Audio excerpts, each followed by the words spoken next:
The language we use in the monetary system is subject to interpretation, and our behaviour is created by the environment, which is unequal. If we think that genes could predispose certain behaviours, then the present justice system is rendered useless. If the environment is the same for everyone, and you take into account genes, then the justice system would be fairer. But why do you need a justice system? Because there are injustices? But why are there injustices? Because of the environment, product and service scarcity? Because of inequality among people? In the monetary system, people are not equal. The differences between social classes can be huge. So a justice system would not be useful in the monetary system. It's just an accepted idea, nothing more.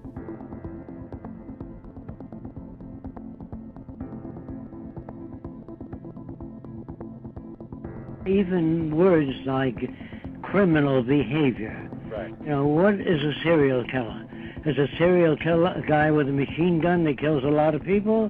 What is a killer? What is a criminal? Well, King Solomon had 1,000 wives.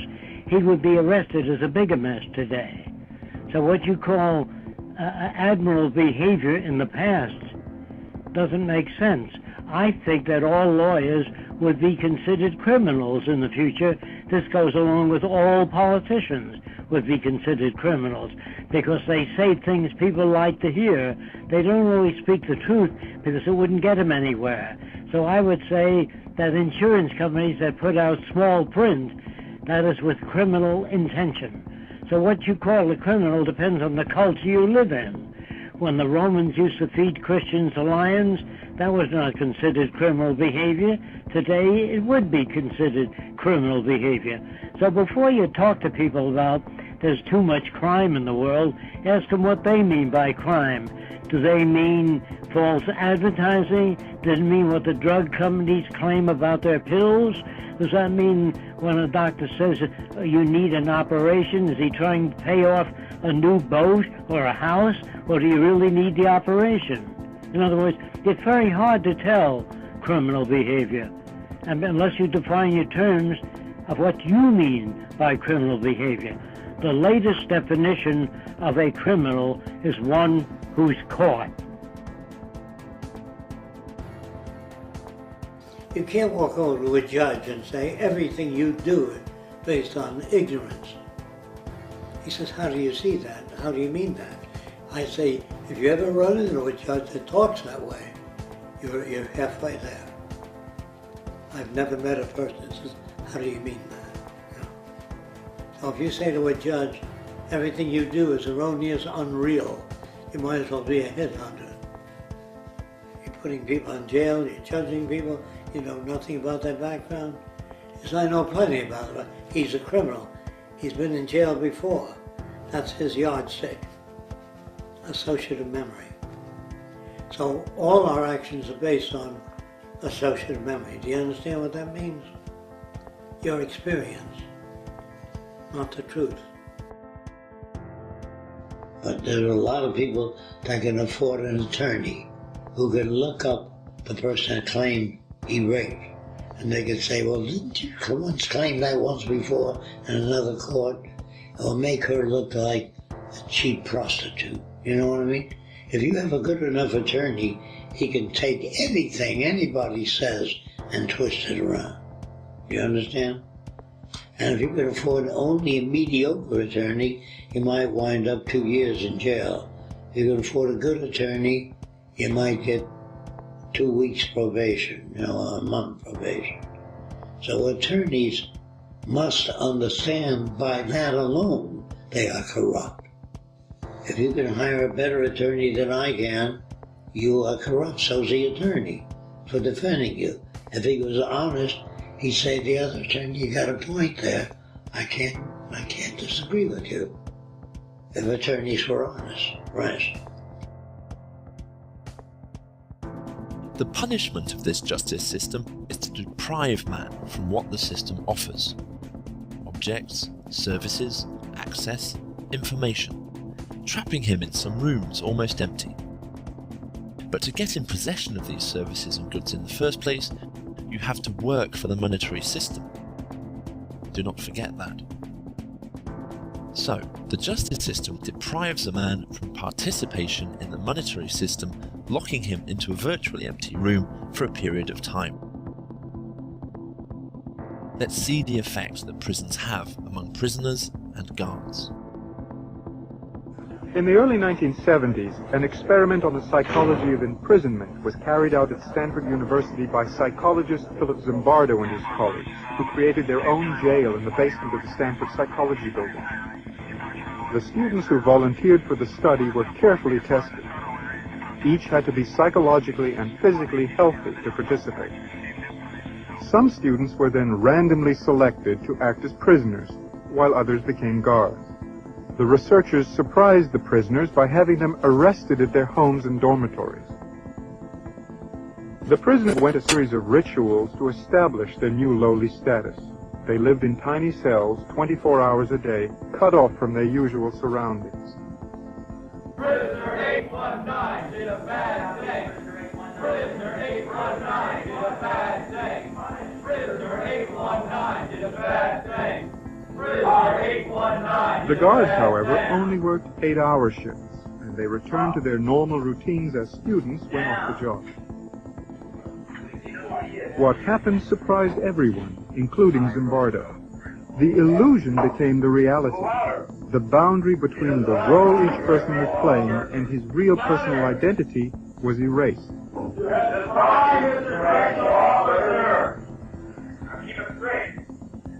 Nice boys became brutal guards.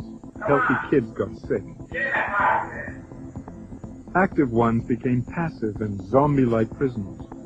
The situation became so overpowering that many of the prisoners developed extreme stress reactions and had to be released. So up inside. I feel really up inside. You don't know. I gotta go. To a doctor, anything. I can't see now. I'm up. I don't know how to explain it. I'm all up inside. Help me out! Help me now! God damn it! Up. You don't know. God. I mean, Jesus Christ, I'm burning up inside. Don't you know? I can't take it. The scene you just saw, it was at the end of only 36 hours into the study. Each day after that, another prisoner had a similar reaction. And so at the end of 5 days, we had 5 kids. Kids we chose because they were normal and healthy, having emotional breakdowns.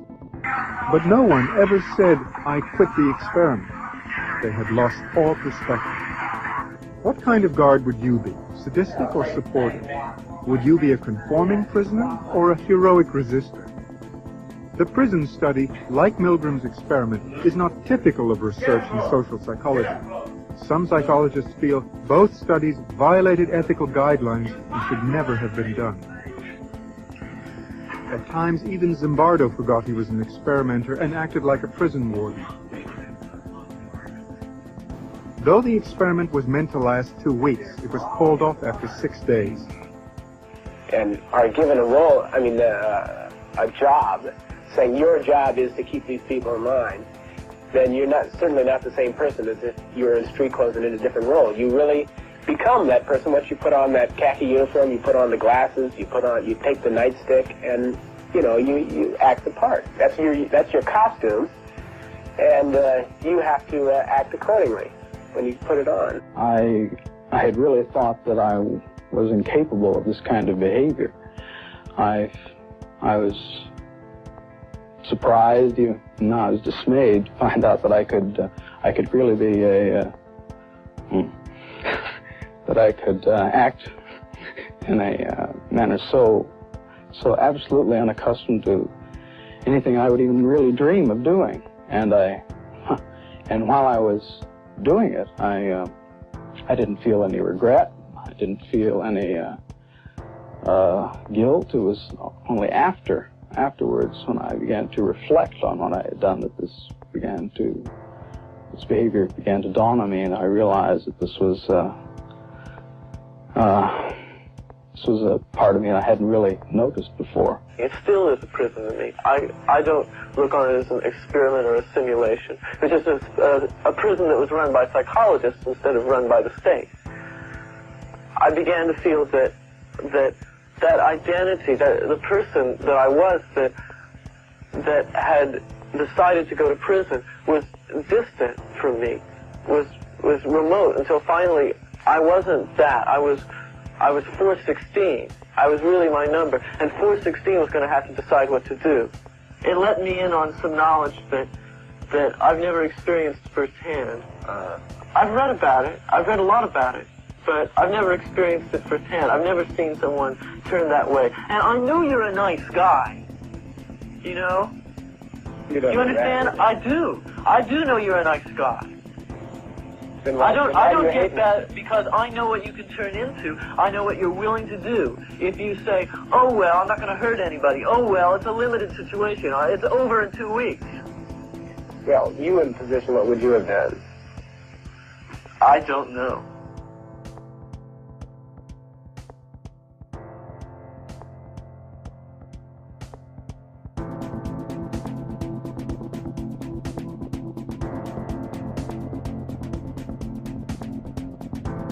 The solution could be an attempt to escape the situations that requires justice, prevention. Again, education, and for extreme cases, for example mental illness, medical aid. The monetary system cannot prevent such situations because people aren't considered equal. There can be large differences between social classes.